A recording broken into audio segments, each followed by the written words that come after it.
Hello everyone, online class में आपका स्वागत है।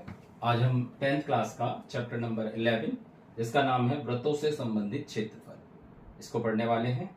तो सबसे पहले समझ लेते हैं कि इसमें है क्या। जैसे ये हमारे पास एक वृत्त है, इस वृत्त का ये केंद्र है और केंद्र से अगर मैंने इसको मिला दिया, ये दो त्रिज्याएं खींच दी, तो त्रिज्या के बीच का कोण अगर थीटा हो जाए, ये पॉइंट O, ये A, ये B आ गया, तो ये वाला भाग बनता है जो त्रिज्याओं के अंदर का हिस्सा होता है, उसे कहते हैं हम त्रिज्य खंड का क्षेत्रफल। त्रिज्य खंड का क्षेत्रफल।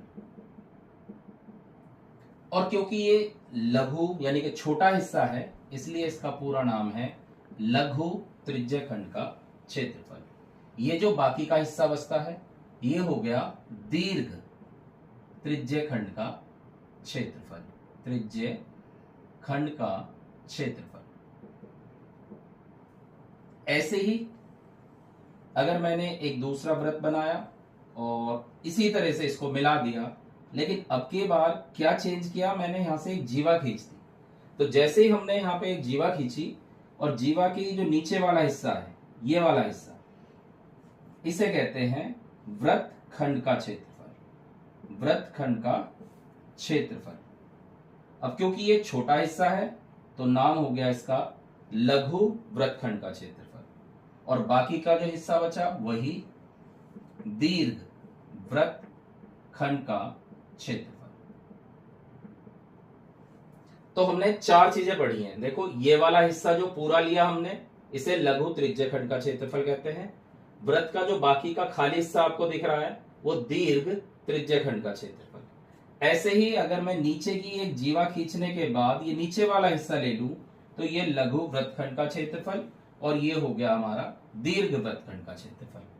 अब जरा इनके सूत्र पे ध्यान देते हैं। सबसे पहले बात करते हैं हम त्रिज्य खंड का क्षेत्रफल। उसके लिए हमें वृत्त का क्षेत्रफल पता होना चाहिए। तो वृत्त का जो क्षेत्रफल होता है वो होता है आपका पाई आर स्क्वायर, जहां पर आर है त्रिज्या, वृत्त की त्रिज्या। हमें क्या निकालना है? हमें निकालना है लघु त्रिज्य खंड का क्षेत्रफल। लघु त्रिज्य खंड का क्षेत्रफल। तो बस इसमें क्या करना है, फार्मूला थीटा बटे 360 गुणा पाई आर स्क्वायर।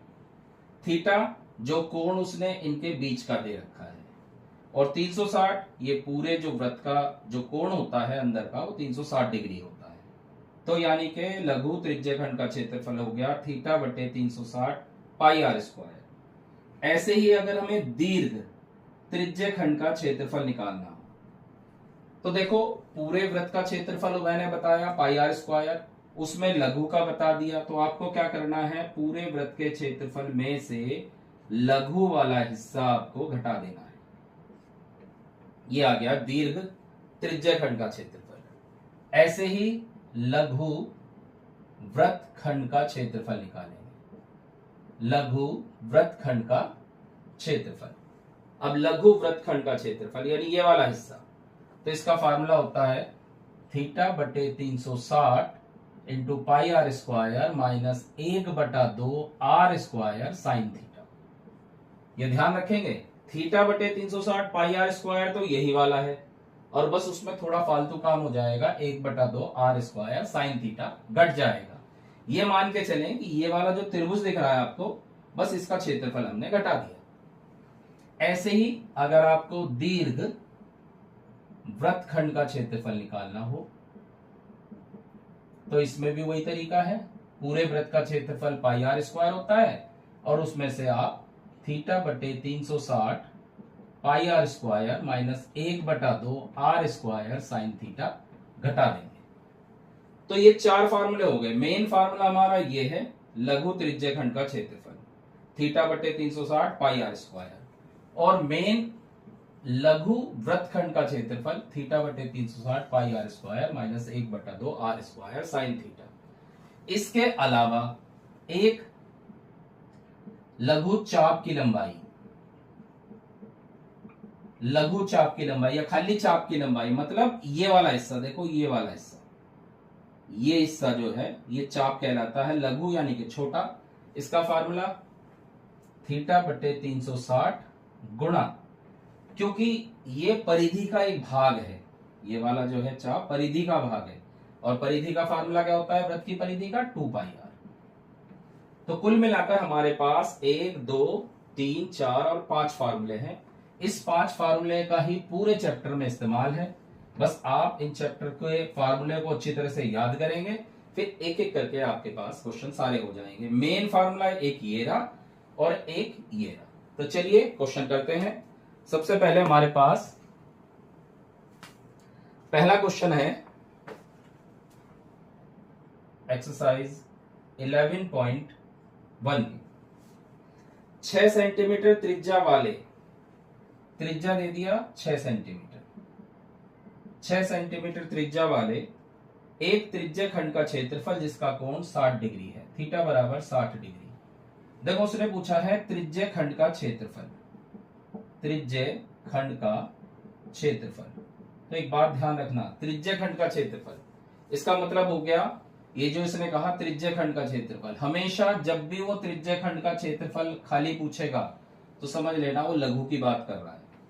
फार्मूला थीटा बटे 360 गुणा पाई आर स्क्वायर, थीटा 60 बटे 360 गुणा पाई का मान दे रखा है तो जो दिया हुआ वही रखेंगे, नहीं दिया हुआ है तो 22 बटा 7 रखेंगे, गुणा आर स्क्वायर 6 का वर्ग, 6 बार कट गया, 1 बटा 6 गुणा 22 बटे 7 गुणा 6 गुणा 6, 6 से 6 कट गया, 6 दूनी 12, 6 दूनी 12 और 1 13, 132 बटे 7 वर्ग सेंटीमीटर। आप इसको सही बटे में लिख लें या ऐसे ही छोड़ दे, कोई दिक्कत नहीं। इसके बाद चलते हैं क्वेश्चन नंबर 2 पे। यह कह रहा है एक वृत्त के चतुर्थांश का क्षेत्रफल। अब देखो चतुर्थांश, ये हमारे पास एक वृत्त है, चतुर्थांश का मतलब हो गया इसका चौथा हिस्सा, चौथा हिस्सा ये वाला कह लो, ये या ये 4 हिस्से हो गए, तो कोई सा एक हिस्सा ले लिया आपने, इसका क्षेत्रफल पूछ लिया। क्योंकि पूरा जो कोण बनता है 360 डिग्री का बनता है, अगर हम एक हिस्सा लेंगे तो वो हो जाएगा हमारा 90 डिग्री, एक भाग हो गया, कोण हो गया 90 डिग्री। और इसने हमें दे रखा है परिधि 22 सेंटीमीटर। अब की बार त्रिज्या नहीं दी, परिधि दे दी 22 सेंटीमीटर। तो सबसे पहले हमारा काम क्या है, इस परिधि से त्रिज्या निकालनी। परिधि बराबर दे दिया 22 सेंटीमीटर, और हमें पता है वृत्त की परिधि का फार्मूला होता है 2πr बराबर 22, 2 गुणा 22 बटे 7 गुणा r बराबर 22, 22 से 22 कट गया, दोनों को उधर ले जाएंगे तो r का मान 7 बटा 2 आ गया। हमसे पूछा है चतुर्थांश का क्षेत्रफल, यानी वही त्रिज्य खंड का क्षेत्रफल पूछ लिया, त्रिज्य खंड का क्षेत्रफल। फार्मूला थीटा बटे 360 गुणा पाई आर स्क्वायर, 90 बटे 360 गुणा 22 बटे 7 गुणा आर स्क्वायर, यानी कि 7 बटा 2 गुणा 7 बटा 2। तो ये 7 से 7 कट गया, 9 चौक 36, 2 से काट 2 11, 11 सते 77 बटे 8 वर्ग सेंटीमीटर। इसके बाद चलते हैं हम नेक्स्ट क्वेश्चन पे। अब की बार क्वेश्चन नंबर 4 कर रहे हैं। ये कह रहा है 10 सेंटीमीटर त्रिज्या वाले, r बराबर 10 सेंटीमीटर, 10 सेंटीमीटर त्रिज्या वाले वृत्त की कोई जीवा केंद्र पर समकोण अंतरित करती है। समकोण का मतलब थीटा का मान 90 डिग्री अंतरित करती है, तो निम्नलिखित के क्षेत्रफल ज्ञात कीजिए। संगत लघु वृत्तखंड, लघु वृत्तखंड का क्षेत्रफल। देखो ये बताया था। अब की बार लघु क्यों दिया, क्योंकि उसने दोनों चीजें पूछी है, इसलिए लघु दे दिया। वृत्तखंड का क्षेत्रफल, ये रहा वृत्तखंड का क्षेत्रफल लघु वाला। फार्मूला क्या था, वही थीटा बटे 360,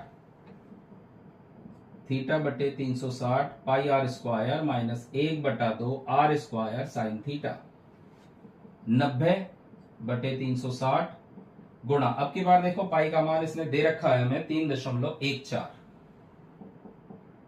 आर 10 का वर्ग माइनस 1 बटा 2 गुणा 10 का वर्ग गुणा साइन 90। 9 चौक 36, 3.14 गुणा 10 का वर्ग हो गया 100/4 बराबर 1/2 गुणा 100 गुणा sin 90 का मान 1, 2 से काट दोगे 50 आ जाएगा।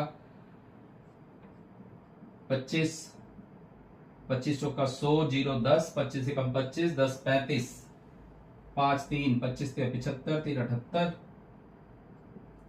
तो 78.5 में से आप 50 घटा दोगे तो 28.5 वर्ग सेंटीमीटर आ जाएगा। तो एक आंसर तो हमारा ये आ गया लघु वृत्तखंड का क्षेत्रफल। अब उसने क्या पूछा, दीर्घ वृत्तखंड का क्षेत्र।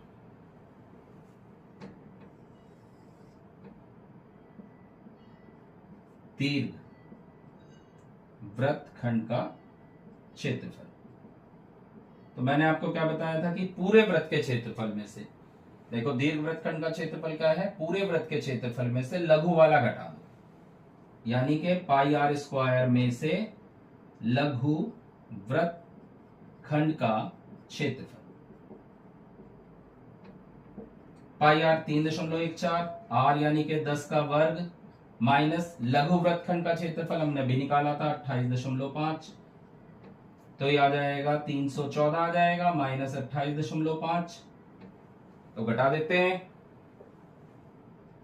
ये आ जाएगा 5, 13, 13 में से 8 घटा दोगे 5, 10 में से 2 घटा दोगे 8, 2, 5 और 5 10, 0 1, 8 5 13, 14 4 1, 8 10 11, 285.5 वर्ग सेंटीमीटर। क्लियर? तो ये तभी समझ में आएंगे जब पहले आप इसके फार्मूले याद करेंगे। हमारे पास कितने फार्मूले हो गए, मेन फार्मूला तो वृत्त का क्षेत्रफल आपको पता ही है, 1 2 3 4 5, ये 5 फार्मूले पूरे चैप्टर में इस्तेमाल करने हैं। 1 2 3 क्वेश्चन मैंने करा दिए, तीसरा आपके लिए छोड़ दिया, आप उसे करके देखना, दिक्कत हुई करा दूंगा, इसके बाद हम आगे क्वेश्चन करते हैं।